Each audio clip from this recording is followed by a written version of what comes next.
अपना ब्रेकअप हो जाने के बाद एक लड़के को सुपर पावर मिलती है जिसको टाइम को स्टॉप कर सकता है। टाइम स्टॉप कर कर लोगों के साथ वो कुछ भी कर सकता था। हेलो फ्रेंड्स, इसी कंसेप्ट पर बेस्ड आज मैं आपको कैशबैक ये 2006 की एक fantasy romance Hollywood movie explain करने वाला हूँ। अगर आपको वीडियो अच्छा लगता है तो प्लीज़ इसे लाइक और कमेंट ज़रूर कर दीजिएगा। बिना किसी तरीके एक्सप्लेनेशन स्टार्ट करते हैं। मूवी स्टार्ट होते ही हम हमारे मेन कैरेक्टर बेन का ब्रेकअप देख सकते हैं। जिस लड़की से उसका ब्रेकअप हो रहा था, सूजी, ये उसकी फर्स्ट गर्लफ्रेंड थी। उसके साथ बिताए हर पल उसे याद आ रहे थे। वो वंडर करता है कि उसका ब्रेकअप हुआ कैसे। एक पल में तो एक साथ थे, एक दूसरे को आई लव यू बोल रहे थे, और नेक्स्ट वीक सूजी किसी और के साथ थी तो शायद उसको भी आई लव यू बोल रही होगी, पर इसका कोई भी मीनिंग नहीं है। बेन के फ्रेंड का नाम था शॉन। शॉन उसे समझाने की कोशिश करता है, उसे सिर्फ एक बेटर ऑप्शन मिल गया, इसी वजह से उसके पास वो चली गई। उसके बारे में तुम्हें ज़्यादा सोचना नहीं चाहिए। तुम किसी ब्यूटीफुल सी लड़की को डेट करो, फिर सूजी को जेलस लगेगा और तुम्हारे पास वो वापस आ जाएगी। शॉन का लड़कियों के साथ एक्सपीरियंस बहुत ही घटिया था।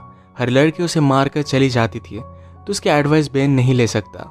शॉन आर्टिस्ट बनना चाहता है। जब भी उसकी ड्राइंग क्लास होती थी तो हमेशा लड़कियों को ही ड्रॉ करता था। हमेशा उसे सूजी की याद आती रहती थी। एक रात उसने उसे कॉल किया। उसने पूछा कि क्या हम फिर से एक साथ रह सकते हैं। सूजी ने उसे मना कर दिया। वो दिन रात अपने बेड में ही पड़ा रहता था। सूजी के जाने के बाद जैसे उसका ऑक्सीजन चला गया था, स्लोली स्लोली उसकी नींद भी चली गई। उसने सोने का बहुत ट्राई किया पर फिर भी वो कर नहीं पाया। अब सडनली उसके पास 8 एक्स्ट्रा आवर्स थे। वो अलग अलग चीज़ें ट्राई करता था पर फिर भी टाइम पास नहीं होता था। वो कुछ भी करे, सूजी की याद हमेशा उसके साथ रहती थी। एक रात वो ग्रोसरी लेने के लिए गया हुआ था। वहाँ पर नोटिस देखता है कि उन्हें काम करने के लिए स्टाफ की ज़रूरत थी। बेन को नींद नहीं आती तो 8 एक्स्ट्रा घंटे बिताने के लिए यहाँ पर वो जॉब कर लेता है। वहाँ के जब मैनेजर को उसने देखा तो मैनेजर पहले फुटबॉल का प्लेयर हुआ करता था, अब यहाँ का मैनेजर है। ये देखकर बेन रियलाइज़ करता है कि लाइफ इसी तरीके से बहुत फास्ट गुजर जाएगी, पर इसके लिए वो कुछ कर भी नहीं सकता। बेन के साथ एक लड़की काम करती थी, इसका नाम था शैरन। बेन ने नोटिस किया कि उसका मैनेजर शैरन के साथ बहुत ही अजीब तरीके से पेश आता है। शैरन को ये बात अनकंफर्टेबल लगती है। अपना जॉब करते हुए बेन ने हमसे कहा कि यहाँ सुपरमार्केट में टाइम बहुत ही स्लोली जाता है। इसको ज़रा फास्ट करने के लिए हम एम्प्लॉयज़ अलग अलग चीज़ें करते हैं। हर एक की अलग अलग मेथड है। जैसे शैरन कभी भी टाइम नहीं देखती। जब वो वॉच देखती है तो टाइम बहुत ही स्लो गुजरता है। इस वजह से हमेशा उसे कवर अप करके रखती है। यहाँ काम करने वाले उसके और 2 फ्रेंड्स हैं, पैरी और मैट। ये हमेशा एक दूसरे के साथ गेम्स खेलते रहते हैं। कभी ये शॉपिंग मॉल में रेस लगाते हैं तो कभी लड़कियों के सामान में कुछ अलग सी चीज़ें रख देते हैं। इसी तरीके से हर कोई टाइम पास करता था। पर बेन ने कहा मेरा तरीका कुछ अलग ही है। जब उसका ब्रेकअप हुआ तो उसके लिए टाइम गुजारना बहुत ही हार्ड था, तो एक सुपर पावर उसमें आ गई। ये सुपर पावर थी टाइम को स्टॉप कर पाने की। वो अपनी पावर से सब कुछ स्टॉप कर देता और सारी चीज़ें घूमने लग जाता। सुपरमार्केट की सारी ब्यूटीफुल लड़कियों को नोटिस करता था। उसे लगता है कि लड़कियों में अलग से ही पावर होती है। वो जब छोटा था तो एक फॉरेन स्टूडेंट उनके घर में रहने के लिए आई हुई थी। वो बहुत ही ब्यूटीफुल थी। वो हमेशा उसे ही देखता रहता था। बेन जब ये टाइम स्टॉप करता था तो हमेशा लड़कियों की न्यू ड्राइंग करता था। उसने एक नॉवेल में पढ़ा था कि लड़कियों को पेंटर के साथ अफेयर करना अच्छा लगता है, क्योंकि उनकी ब्यूटी जैसी है वैसे वो देख सकते हैं। ऐसे ही बेन ड्राइंग करते हुए अपना टाइम गुजारता था, और जब वो अनपॉज करता तो बहुत सारा टाइम गुजर जाता। अगले दिन बेन से मिलने के लिए उसका फ्रेंड शॉन आया। शॉन को पता था कि अब भी बेन अपने एक्स गर्लफ्रेंड के बारे में सोच रहा है। उसे कहता है तुम्हें जल्द से मूव ऑन करना चाहिए।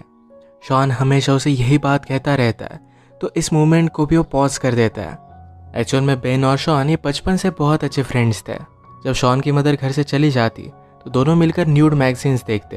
एक दिन जब ये दोनों देख रहे थे तो शॉन की मदर वापस आ गई। वो इन दोनों की फ्रेंडशिप को अलग ही समझती है। आज शॉन बेन से कह रहा था तुम्हें स्ट्रिप क्लब वगैरह मेरे साथ चलना चाहिए।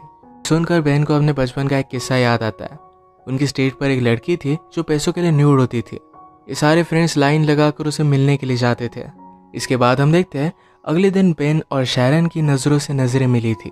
लॉकर रूम में शैरन को ज़रा भूख लगी थी तो बेन का सैंडविच मांग लेती है। सैंडविच का पिकल शैरन के गाल पर लग गया था। जैसे कि बॉलीवुड मूवीज़ में होता है वैसे एक रोमांटिक सा इनका मूवमेंट हुआ। ये मूवमेंट बेन जाने नहीं देना चाहता था, इसे फ्रीज कर रखना चाहता था, पर शैरन चली गई। वो कुछ भी कर नहीं पाया। उसे अच्छा लग रहा था कि सूजी से मूव ऑन कर अब वो शैरन को लाइक करने लग गया है। तभी उसके फ्रेंड ने डिस्कस कर रहे थे। मैट कहता है आज मैंने शैरन को डेट के लिए पूछा। मैट इसके लिए बहुत ही एक्साइटेड था, पर बेन को बहुत बुरा लगता है। बेन हमसे कहता है हमेशा मेरे साथ ऐसी चीज़ें होती रहती है, तो जिसको भी लाइक करता है उससे दूर चले जाते हैं। वो जब छोटा था तो अपनी टीचर को लाइक करता था, पर टीचर के साथ कुछ भी हो नहीं सकता। उसकी और एक क्लासमेट थी जिसको बहुत लाइक करता था। एक दिन उस लड़की का एक्सीडेंट हो गया। उसके प्लास्टर पर हर कोई ग्राफिटी बनाता था। बेन हमेशा उसे देखता रहता, तो उस लड़की ने उसे अप्रोच किया। बेन ने भी अपनी सिग्नेचर उस प्लास्टर पर बनाई। जब उस लड़की का प्लास्टर निकला तो उसका पूरा हाथ हेयर से भर गया था। सब लोग उसे चिढ़ाने लग गए। वो अकेली पड़ गई थी, तो बेन उसके पास आकर बैठा। कहा कि तुम जैसी हो वैसे ही ब्यूटीफुल हो। इसके बाद एक गर्लफ्रेंड बॉयफ्रेंड बन गए थे। एक दिन बेन ने उसे स्कूल के पीछे बुलाया। उसके पास आई और पूछती है क्या तुम मुझे किस करना चाहते हो। बेन कहता है कि हाँ, पर कल तुम मुझे यहाँ मिलना। कल स्कूल में कोई भी नहीं होता। कल हॉलीडे था तो उन्हें कोई भी डिस्टर्ब नहीं करता। अगले दिन बेन ने उसका बहुत वेट किया, पर वो आई ही नहीं। बाद में उसे पता चला कि उस लड़की का ट्रांसफ़र हो गया है। फिर से हम प्रेजेंट में देखते हैं कि बेन और शॉन बात कर रहे थे।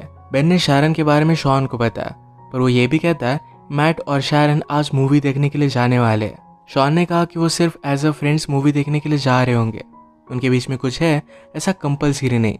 पर जब नेक्स्ट डे बेन काम पर जाता है तो मैट अपने फ्रेंड से शारन के बारे में बात कर रहा था। वो बता रहा था कि वो और शारन कल रात इंटीमेट हुए। बेन का दिल टूट जाता है। इसी मोमेंट पर उनके मैनेजर उनके पास आए। कहते हैं मेरे एक ओल्ड फ्रेंड के साथ मैंने बेट लगाई थी, उसकी टीम के साथ हम सबको मिलकर फुटबॉल खेलना है। इस फुटबॉल मैच पर मैट को सपोर्ट करने के लिए शारन भी आई हुई थी। इनमें से किसी को भी फुटबॉल खेलना आता नहीं था, तो बहुत ही बुरी तरीके से हार रहे थे। ऑपोजिट टीम के 26 गोल हो गए थे, उनके 0 ही थे।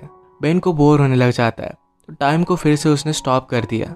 बेन हमसे कहता है मुझे हमेशा यहाँ पर बहुत ही ज़्यादा सेफ लगता है, कोई भी उसे डिस्टर्ब नहीं कर सकता। वो कैफेटेरिया में गया तो अचानक से उसे कुछ आवाज़ आई। वो आसपास देखने लग जाता है। एक आदमी अनफ्रीज होकर वहाँ से भाग गया। बेन सिर्फ अकेला नहीं है जो टाइम स्टॉप कर कर घूम फिर सकता है। घूम फिर कर बेन फिर से मैच में वापस आया। इनका लास्ट गोल था, तो मैट ने जोर से फुटबॉल को किक किया तो मैनेजर की नाक को तोड़ देता है। उसे हॉस्पिटल लेकर गया। बेन को कहकर जाता है कि शारन को घर छोड़ देना। बेन और शारन फिर कॉफ़ी के लिए आए। बेन शारन से पूछता है क्या तुम और मैट डेट कर रहे हो। शारन ने कहा कि ऐसा कुछ भी नहीं है, हम सिर्फ एज अ फ्रेंड्स ही मूवी देखने के लिए गए हुए थे। बेन को ये बात सुनकर अच्छा लगा। शारन का एक बॉयफ्रेंड था, उसे ब्रेकअप किए हुए उसे 6 महीने गुजर चुके हैं। बेन भी अपने ब्रेकअप के बारे में उसे बताता है। एक दूसरे को और भी जान लेते हैं। शारन ने कहा कि नाइट में मैं स्पेनिश सीखती हूँ, उसे अलग अलग प्लेसेस घूमना है, वहाँ के लोगों के बारे में जान लेना है। स्पेनिश सीखने के बाद शायद वो स्पेन में जाकर वहाँ पर टीच करेगी। उसे साउथ अमेरिका भी बहुत अच्छा लगता है, तो वहाँ पर भी वो जाना चाहती थी। वो बेन को उसके ड्रीम्स के बारे में पूछती है। बेन ने कहा कि मुझे ड्रॉ करना बहुत अच्छा लगता है, शायद एक दिन उसकी भी आर्ट गैलरी में एग्जीबिशन होगा। शारन ने कहा कि मैं हमेशा एक आर्टिस्ट से मिलना चाहती थी, वो वर्ल्ड की किसी भी चीज़ में ब्यूटी देख सकते हैं।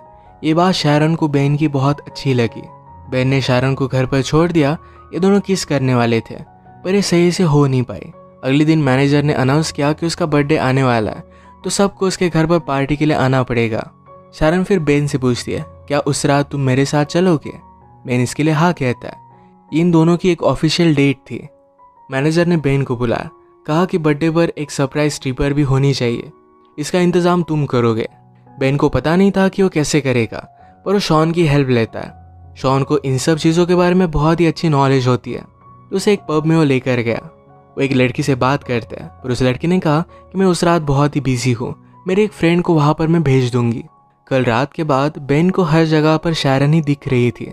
वो टाइम को स्टॉप कर कर हमेशा उसे ही ड्रॉ करता। ऐसे ही कुछ दिन बीत गए और कल मैनेजर का बर्थडे था। तो शारन बेन से पूछती है क्या तुम अब भी मेरे साथ डेट पर चलना चाहते हो। बेन कहता है कि ऑफकोर्स चलना चाहता हो। जाते वक्त शारन बेन को प्रॉपरली किस कर कर गई। इतने दिन तक बेन को नींद नहीं आई थी, पर आज रात वो बहुत सोया। उठने के बाद उसे एक आर्ट गैलरी से कॉल आता है। बेन के पिक्चर्स उन्हें बहुत अच्छे लगे थे और उसे मिलने के लिए बुलाया हुआ था। बेन इसके लिए बहुत ही एक्साइटेड हो जाता है, पर इस सिर्फ उसके फ्रेंड मैट और बैरी उसका मज़ा ले रहे थे। रात में बहुत ही अच्छे से रेडी होकर वो शारन के पास पहुंचा।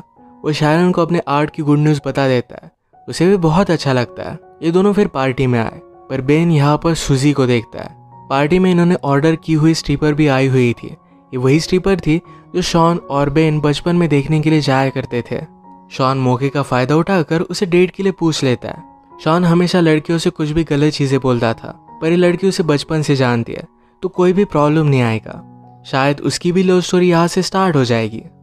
पार्टी में बेन जरा वॉशरूम के लिए जाता है तो वहां पर सूजी भी थी। सूजी को बेन को शारन के साथ देखकर जरा बुरा लगा था। वो रियलाइज करती कि बेन उसके लिए परफेक्ट था तो उसे फिर से पाना चाहती थी। बेन उसमें कोई भी इंटरेस्ट नहीं दिखा था। इसी के पैरेलल में हम देख सकते हैं मैनेजर शारन से बात करने लग गया। वो उसे हरास करने लग जाता है तो शारन इस पर गुस्सा होके और यहाँ से निकलने लग गई। उसने जब ऊपर बेन और सूजी को देखा तो उसी मोमेंट पर सूजी बेन को किस कर रही थी। अगली मोमेंट पर बेन ने उसे झटक दिया था पर शारन ने देखा नहीं। वो गुस्से में यहाँ से चली गई। बेन रियलाइज करता है कि शारन को क्या लगा होगा। उसने टाइम को स्टॉप कर दिया, सोचा कि वो शारन को क्या बताएगा, पर कुछ भी वो सोच नहीं पाता। ऐसे उसने 2 दिन तक टाइम को स्टॉप करके रखा था। अनपॉज करने के बाद भी वो शारन को मना नहीं पाता। उसे मिलने के लिए गया पर शारन उसकी कुछ भी बात नहीं सुनती। उसे फिर से नींद आना बंद हो जाता है। जैसे हमने पहले देखा था कि बेन के फ्रेंड्स ने उसे प्रैंक कॉल कर एक आर्ट गैलरी में मिलने के लिए बुलाया हुआ है। तो बेन एक्चुअल में अपना सब आर्ट लेकर उस आर्ट गैलरी में चला जाता है।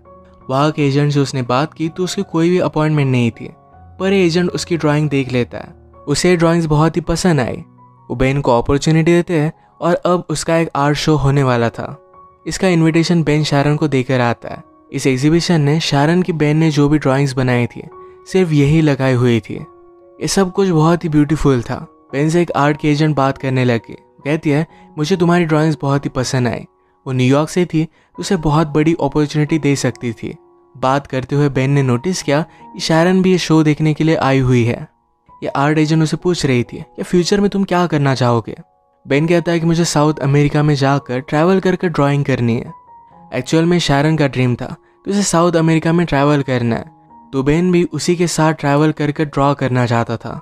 शारन उसकी सारी ड्राइंग्स देखकर बेन को माफ़ कर देती है। बेन फिर से उसे सॉरी कहता है, पर शारन ने कहा कि पेंटिंग्स देखकर मैं सब कुछ समझ गई हूँ। बेन ने पूछा कि क्या तुम मुझ पर ट्रस्ट करती हो। शारन ने कहा कि हाँ करती हूँ। शारन को उसने आँख बंद करने के लिए कहा। उसे किस करता है और उसी मोमेंट पर उसने टाइम को स्टॉप कर दिया। अब जब टाइम स्टॉप हो गया था तो बेन के साथ शारन भी आसपास घूम सकती थी। बाहर स्नो गिर रहा था तो शारन को बेन बाहर लेकर आया। इसी में वो किस करते हैं और इसी के साथ इनकी लव स्टोरी स्टार्ट हुई। बेन हमसे कहता है लाइफ में बहुत सारे मोमेंट्स होते हैं जो ऐसे ही चले जाते हैं, पर अगर आपको लाइफ की ब्यूटी को अप्रिशिएट करना है, किसी के प्यार में पड़ना है, तो एक बार ज़रा रुक जाओ, इस मोमेंट को अप्रिशिएट करो, कभी भी उन्हें जाने मत दो। इसे एक ब्यूटीफुल मैसेज के साथ ही मूवी एंड हो जाती है। अगर आपको वीडियो अच्छा लगा तो प्लीज़ इसे लाइक कर दीजिएगा।